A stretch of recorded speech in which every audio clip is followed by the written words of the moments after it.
আমরা চুপ্পুকে দিয়ে দেখছি না, যদিও আওয়ামী লীগের কিছু লোকজন আশা করে যে চুপ্পু একটা কিছু করবে, এখনো আশা করে, কিন্তু চুপ্পুকে তো আমরা দেখলাম। সুতরাং আপনার যোগ্য লোক যোগ্য পদে বসানোর এটার কোনো কিন্তু বিকল্প নাই। শুধু চুপ্পু না তো, ওয়াকারও কিছু করবে এমনও আশা ছিল অনেকের মাঝে। জি, ভারত কিছু করবে এমনও আশা ছিল অনেকের মাঝে। ভারত কিছু করার মতো আওয়ামী লীগকে তো সেই এটা দিতে হবে, মানে তাদেরকে তো কিউটা ভারতের হাতে দিতে হবে যে তারা মানে আওয়ামী লীগ কিছু করছে। তো সেই কিউ না দিলে ভারত কেন আপনার এগিয়ে আসবে এই জায়গায়? আপনি দেখেন ভারতের একটা স্ট্যান্ড ছিল তাদের, বাংলাদেশি ইলেক্টেড গভর্নমেন্ট না আসা পর্যন্ত বাংলাদেশের সাথে সম্পর্ক স্বাভাবিক করার উদ্যোগ তারা নিবে না। ইউনূস গভর্নমেন্ট পর্যন্ত তারা সেই স্ট্যান্ডে ছিল। সেটা ইউনূস গভর্নমেন্টের পরে তারা একটা ইলেক্টেড গভর্নমেন্ট পাওয়ার পরে তারা বিভিন্ন ভাবে তাদের রেসপন্স গুলা দেখিয়েছে।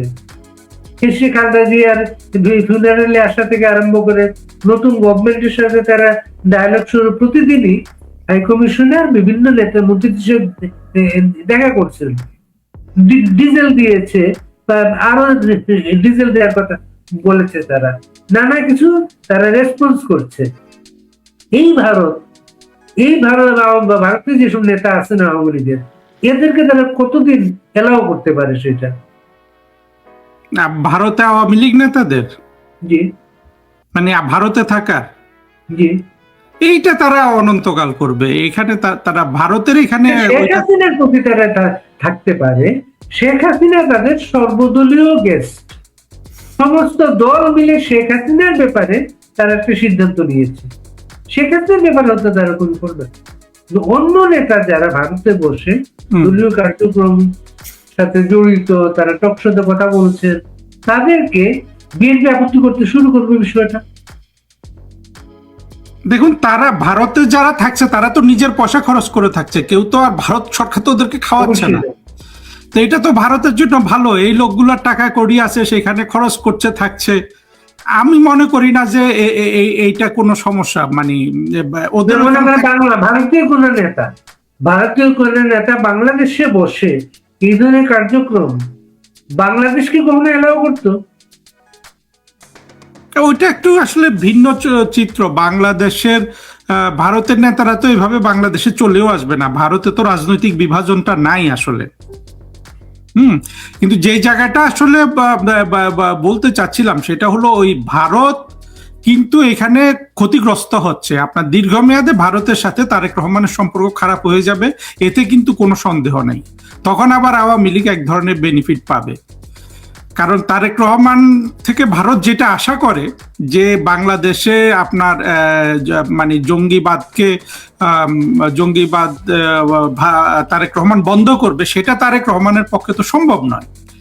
সুতরাং ওই জায়গায় আসলে ভারতের কিছু তারেক রহমান থেকে দীর্ঘমেয়াদে কিছু পাওয়ার নাই।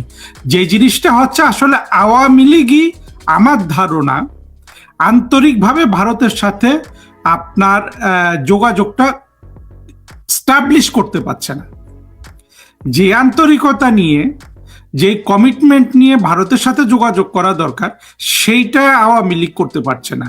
এখন এইখানে সমস্যাটা কি সেটা আমিও জানি না, কিন্তু সমস্যা যে এটা, এতে কোনো সন্দেহ নাই। আর তারেক হয়তো প্রধানমন্ত্রী শেখ হাসিনা হয়তো এটার জন্য ওয়েট করছেন যে তারেক রহমান সরকার তো আসলে দীর্ঘমেয়াদে ফেল করবে, জঙ্গিবাদ মাথাচাড়া দিবে, ভারতেরও বোধোদয় হবে। ভারত এবং আওয়ামী লীগের সম্পর্ক যে সুদৃঢ় হলো না, এটার মূল দায় কিন্তু ভারত এবং আওয়ামী লীগ দুই পক্ষেরই আছে। আর আমরা যেটা দেখেছি যে আওয়ামী লীগ সরকারের আমলে আপনার যে পলিসিগুলো নেওয়া হয়েছিল, জঙ্গি মৌলবাদী শক্তিকে আপনার বারবার স্পেস দিয়ে আওয়ামী লীগের স্পেসটা আওয়ামী লীগ কিন্তু নষ্ট করেছে। আপনি চিন্তা করেন, এই যে আহমদ শফি, ওই যে নাকি ইয়ের মামা, পররাষ্ট্রমন্ত্রী হাসান মাহমুদের মামা ছিল, আমি জানি না সত্য মিথ্যা, আমাকে অনেকে বলেছে যে মামা ছিল। আপনি আহমদ শফির বডি ল্যাঙ্গুয়েজ বা তার কথাবার্তা আমি যতটা দেখেছি তার জীবদ্দশায়, উনি কিন্তু ব্যক্তিগতভাবে অ্যান্টি আওয়ামী লীগ ছিলেন না, ব্যক্তিগতভাবে। অর্থাৎ হয়তো ভাগিনার জন্য হলেও উনি আওয়ামী লীগকে, মানে আওয়ামী লীগের ক্ষমতায় থাকুক, শেখ হাসিনা একটা সমর্থন পাক, এটা উনি চাইতেন।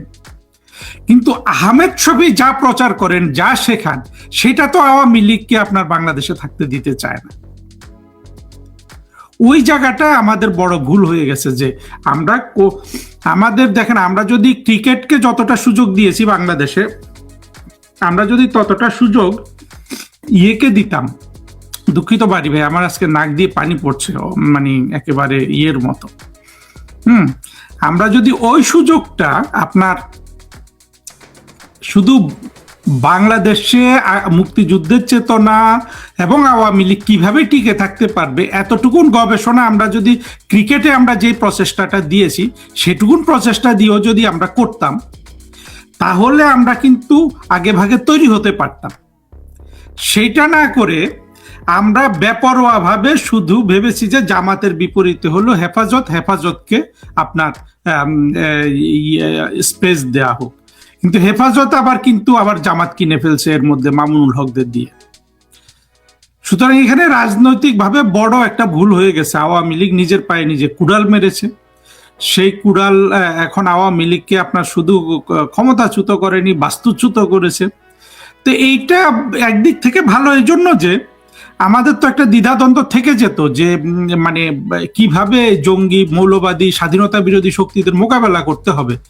যদি আমরা এই এক্সারসাইজটা না করতাম প্রধানমন্ত্রী শেখ হাসিনার নেতৃত্বে, যে আমরা তাদেরকে স্পেস দিয়ে দেখি, তাদের সাথে ডিল করে দেখি, তাদেরকে অনেক ধরনের সুযোগ সুবিধার মান সম্মান দিয়ে দেখি, কিন্তু কোনোটা কিন্তু কাজ করে নাই, কোনোটাই কাজ করে নাই। সেই জায়গাটা আমাদের অনুষ্ঠানে এসেছেন সাবেক পররাষ্ট্রমন্ত্রী আবুল মোমেন এসেছিলেন। তিনি যেটা বললেন, তিনি এখন প্রথম করণীয় মনে করেন যে আওয়ামী লীগের উচিত যে কোর্টে গিয়ে তার নিষেধাজ্ঞা উদ্যোগ নেওয়াটা, এটা তো দরকার। সেটা তিনি বিভিন্ন লয়ারদের সাথে একটি ব্যক্তিগতভাবে কথা বলেছেন এই বিষয়টা নিয়ে। তারা যেটা বলার চেষ্টা করে, তাদের উপরে এইভাবে আইনগত উদ্যোগ নেওয়ার কোন ধরনের নির্দেশনা তাদের কাছে নেই, এর জন্য তারা কোর্টে যেতে পারছে না।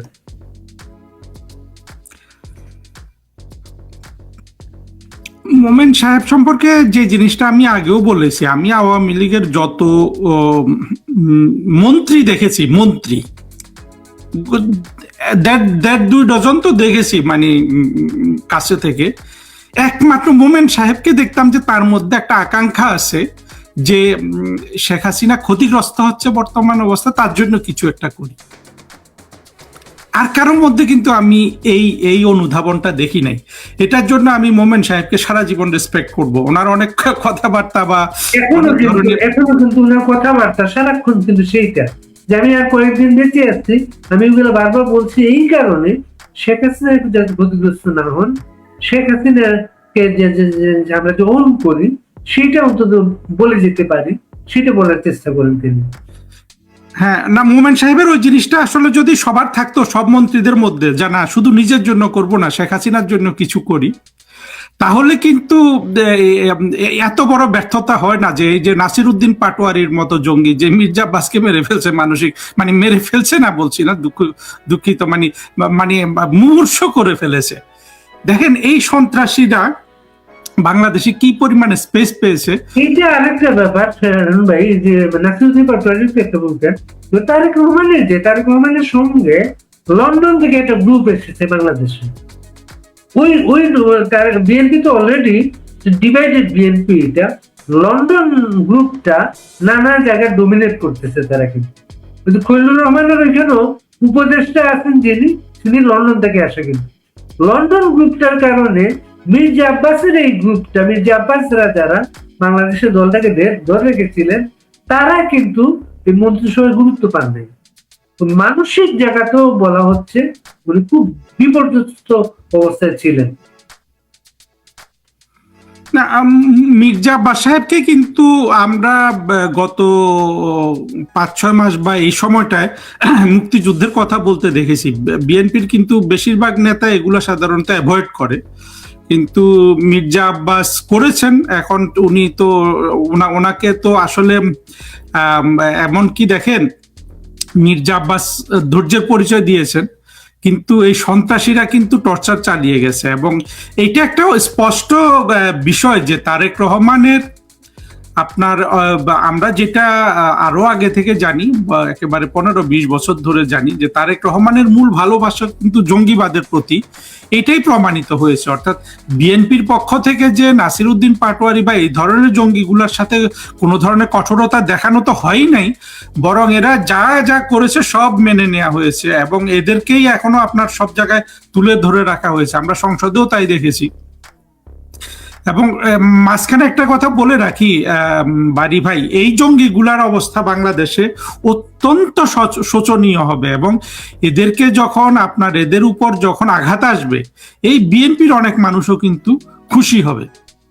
আচ্ছা, এটা যাক, এখন এটা তো আমরা দেখলাম, কিন্তু আপনি যেটা বললেন যে তারেক রহমানের যে লন্ডন পার্টি, এটার একটা সবচেয়ে আপনার এই যে ছেলেটা তারেক রহমানের পররাষ্ট্র উপদেষ্টা হয়েছে হুমায়ুন কবির, এর কথা মনে আছে কিনা? এর সম্পর্কে যেটা আমরা সবচেয়ে ভালো জানি, ওই যে আওয়ামী লীগ সরকারের সময় আপনার আমেরিকান 6 জন সিনেটরের আপনার সই নকল করে একটা কাগজ বের করেছিল, মানে আওয়ামী লীগ সরকারের বিরুদ্ধে।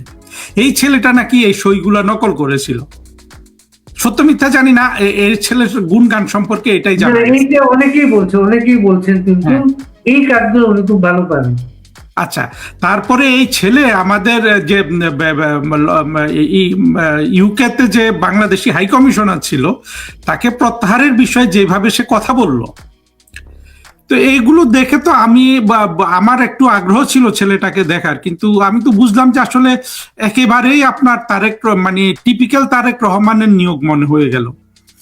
তো এগুলো তার সাথে আপনার এই যে ববি হাজ্জাজ, নূর, জুনায়েদ সাকি, এরা মন্ত্রী হয়েছে। সুতরাং এই মন্ত্রিসভা ফেল করার অনেক কারণ আছে। বিশেষ করে এই ধরনের টাউট বাটপার দিয়ে মন্ত্রিসভা চালানো যায় না, সরকার চালানো যায় না, বাংলাদেশ চালানো অনেক কঠিন। এবং তারেক রহমানের সময় কোনো বিদেশি বিনিয়োগ হবে না, যেটা আমি বারবার বলছি। কোনো ধরনের কোনো কিছু, মানে অর্থনৈতিকভাবে উনি কোনো ভালো কিছু করতে পারবেন না। সুতরাং আওয়ামী লীগের কাজগুলো জনগণের সামনে নিয়ে যেতে হবে। যতদিন চাহিদা মতো কমিটি না হচ্ছে, আপনার ফরমাল রাজনীতি না হচ্ছে, ততদিন প্রতিটা কর্মীর, প্রতিটা আওয়ামী লীগ সমর্থকের উচিত এই যে পার্থক্যটা বাংলাদেশের সৃষ্টি হয়ে গেল ইউনূসের আমল থেকে, সেটা বাংলাদেশের প্রতিটা মানুষের ঘরে ঘরে নিয়ে যাওয়া, সবাইকে একটু বুঝিয়ে বলা যে দেখেন আমাদের সময় কি ছিল আর এখন কি আছে। এই জায়গাটা যদি আমরা একটু বুঝিয়ে বলতে পারি, তাহলেও কিন্তু ভেতরে ভেতরে একটা গণজোয়ার সৃষ্টি হবে এবং সেটা আওয়ামী লীগের পক্ষে যাবে। গণসংযোগটাকে বাড়াইতে হবে, কিছুই না করুক, সবাই এখন গণসংযোগ করুক যারা বাংলাদেশে আছে। সবসময় রাস্তায় নেমে রাজনীতি করতে হবে এমন তো না। গণসংযোগের একটা কাজ চলছে, যেটা খবর পাওয়া যাচ্ছে, ইফতার পার্টি যেগুলো হচ্ছে, ইফতার পার্টি কিন্তু অনেক কর্মীরা কিন্তু আসছেন ইফতার পার্টি গুলাতে। ইফতার পার্টি আসলে আমার কাছে কোনো গণসংযোগ মনে হয় না।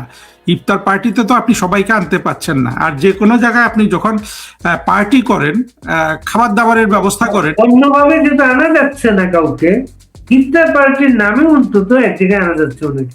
সেটা ঠিক আছে না, আমি বাট ওটা গণসংযোগ হয় না। গণসংযোগ হলো আপনি মানুষের বাড়ি বাড়ি যাবেন, কথা বলবেন, আপনি তাদেরকে বুঝাবেন যে দেখেন আমাদের অবস্থা তো দিন দিন খারাপ হচ্ছে, আপনি কি এটার সাথে একমত কিনা।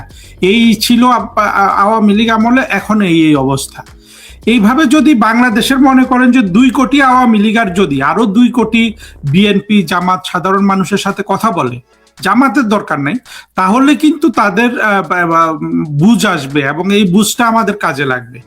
সব মিলে আপনার আওয়ামী লীগের জন্য আমি পজিটিভ অনেক কিছু দেখি, কিন্তু বিষয়টা হলো যে অর্গানাইজেশনাল যে ধরনের আপনার কলা কৌশল প্রয়োগ করা দরকার, সেই জায়গায় শুধু তাদের একটু উন্নতি করা দরকার।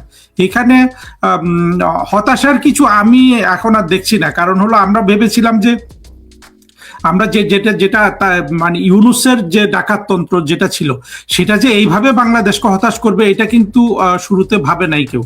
সবাই ভেবেছিল ইউনূস আছে, সে নোবেল প্রাইজ পাইছে, কিছু একটা করবে। এখন তারেক রহমানের আরো 6 মাস যেতে দিন, দেখবেন কিভাবে এই তারেক রহমানের সরকারের উপর বাংলাদেশ হতাশ হয়েছে। এই হতাশাগুলোকে মানুষের সামনে তুলে ধরাটাই হলো আমাদের কাজ। এবং সেইখানে আওয়ামী লীগের মধ্যে আমি সবাইকে আহ্বান জানাবো যে যারা কিছু করতে পারছে না তারা যেন দলটার ক্ষতি না করে, মানে আপনার গ্রুপিং লবিং এসব না করে যেন ক্ষতিটা না করে আর কি।